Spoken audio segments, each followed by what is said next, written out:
Cette cause est très importante. Le présent vidéo, c'est notre moyen de nous présenter et de vous exposer nos œuvres. Nous, les membres de l'Ordre de Saint-Lazare, sommes fiers tant de notre héritage du passé que des défis que nous relevons aujourd'hui. Nous espérons que vous aussi, vous prendrez conscience du besoin qui existe et envisagerez de vous joindre à nous. L'ouragan Katrina a balayé la côte de la Louisiane aujourd'hui, avec vent en excès de 100 000 à l'heure. Le taux de mortalité sera... En Thaïlande, un tsunami touche gravement les complexes touristiques et plages.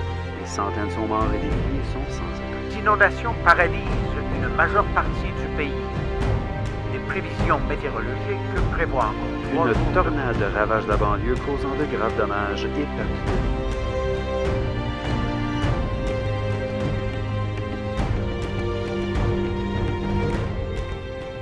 Le monde a toujours eu besoin d'aide aux démunis. Le monde a toujours eu besoin, aujourd'hui plus que jamais, de gens qui se regroupent et font preuve de courage. Une certitude demeure, le besoin de noblesse, de loyauté, de ténacité et surtout de compassion ne changera jamais. Voilà la mission de l'Ordre des accompagnateurs, l'Ordre de Saint-Lazare.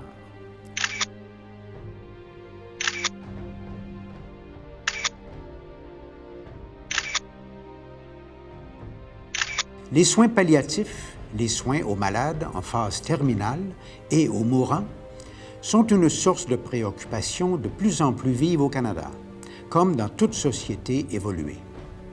Mais saviez-vous que le premier centre de soins palliatifs dans le monde a été mis sur pied à l'extérieur des murs de Jérusalem au 11e siècle grâce aux premiers chevaliers de Saint-Lazare? Ces braves furent dans tous les sens du terme les infirmiers des croisades. Au début, l'ordre se préoccupait surtout des victimes de la lèpre, une des maladies les plus anciennes et les plus redoutables. Aujourd'hui, l'ordre se compose de femmes et d'hommes de toutes les couches de la société, et sa mission est élargie. On associe rarement les mots chevalier et guérison, n'est-ce pas? C'est pourtant le cas de l'Ordre de Saint-Lazare. Grâce à ses commanderies ou chapitres locaux, l'Ordre a notamment financé des lits, de la formation en soins palliatifs et une brochure sur les soins aux mourants, le Guide des aidants naturels. C'est une excellente ressource pour les membres de la famille et autres bénévoles qui s'occupent de malades en phase terminale. Ces infirmiers de l'ère médiévale, ces chevaliers des lépreux, ont voulu se donner un nom qui conviendrait à leur œuvre auprès des malades et des mourants. Ils ont choisi celui de Saint-Lazare. Il y avait un homme malade, Lazare de Béthanie, village de Marie et de sa sœur Marthe. Les deux sœurs envoyèrent donc dire à Jésus, « Seigneur, celui que tu aimes est malade. »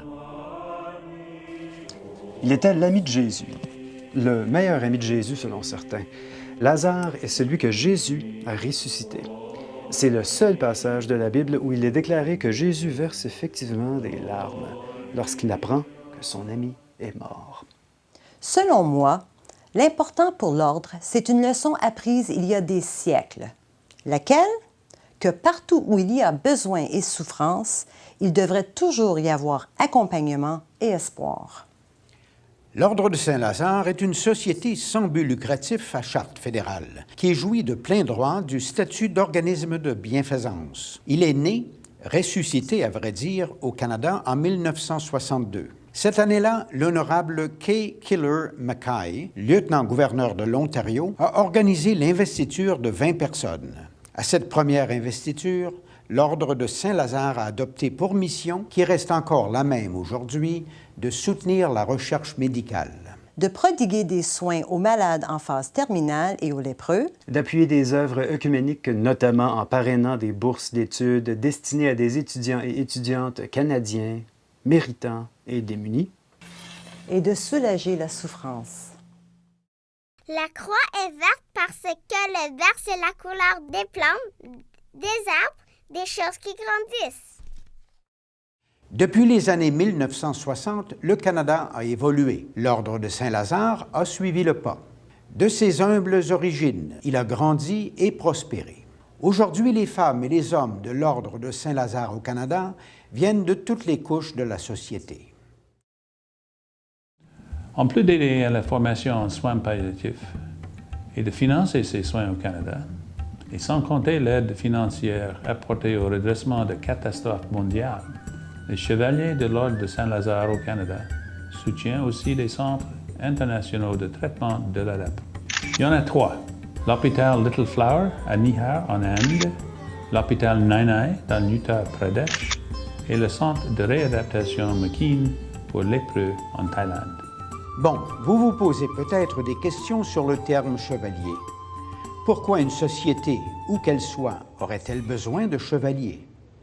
Ces symboles ne sont-ils pas d'une époque révolue?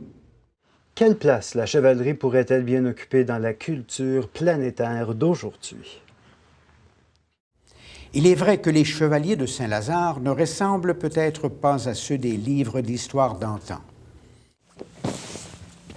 À quoi pourrait bien servir un ordre du Moyen Âge? On pourrait se demander à quoi pourrait servir la communauté et la sollicitude humaine. Certaines choses ne changent pas, c'est-à-dire que certaines choses ne devraient tout simplement pas changer. Par exemple, certaines valeurs sont intemporelles, éternelles ou devraient l'être.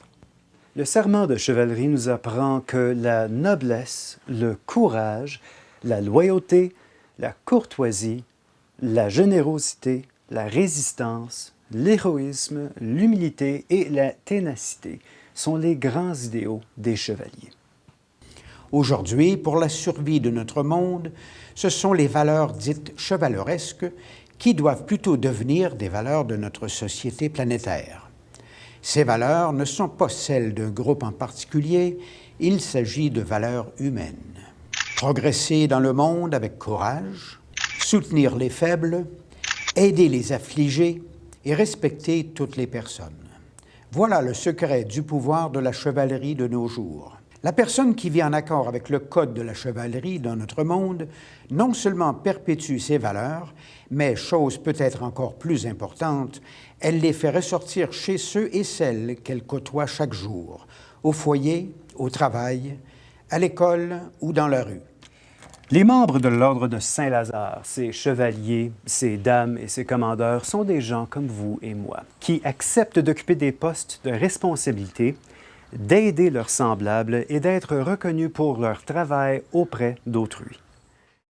Par exemple, il y a le Bal de l'Émeraude à Québec ou la Choca Émeraude à Toronto. Les autres commanderies au Canada parrainent d'autres activités. Nous espérons qu'un aspect ou l'autre de notre tradition et de notre mission, notre histoire, nos engagements et nos activités a su vous toucher, au point de vous demander de quelle façon vous pourriez vous engager. À cette fin, l'Ordre militaire et hospitalier de Saint-Lazare de Jérusalem aimerait partager avec vous quelques-unes de ces nouvelles orientations. On a de plus en plus besoin de soins palliatifs au Canada et on prend de plus en plus conscience de l'importance de soutenir les personnes et les familles aux prises avec une situation de fin de vie. Les soins palliatifs sont à tout égard la cause de toute une vie. Et l'Ordre de Saint-Lazare, avec sa tradition d'accompagnement, même jusqu'à la mort, répond à l'appel. Nous sommes prêts à vous aider, vous et toute autre personne qui pourrait le vouloir, à vous préparer à contribuer à cette tâche importante. Vous vous demandez peut-être comment en savoir davantage sur l'Ordre ou la possibilité de devenir bénévole en soins palliatifs ou même membre de l'Ordre. Vous voudrez peut-être en savoir davantage sur la façon de contribuer.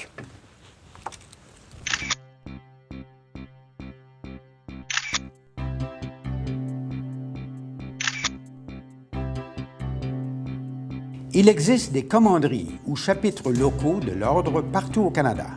On compte des membres dans le Canada atlantique, au Québec, en Ontario, dans les Prairies et en Colombie-Britannique.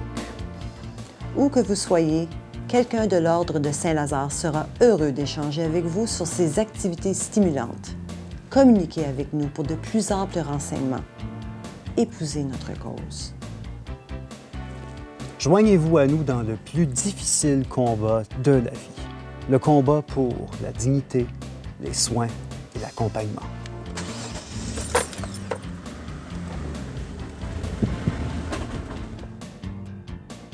Nos enfants et leurs enfants et leurs enfants ne demanderont pas ce que nous avons construit ou combien d'argent nous avons gagné ou quel diplôme nous avons. Aucune de ces questions.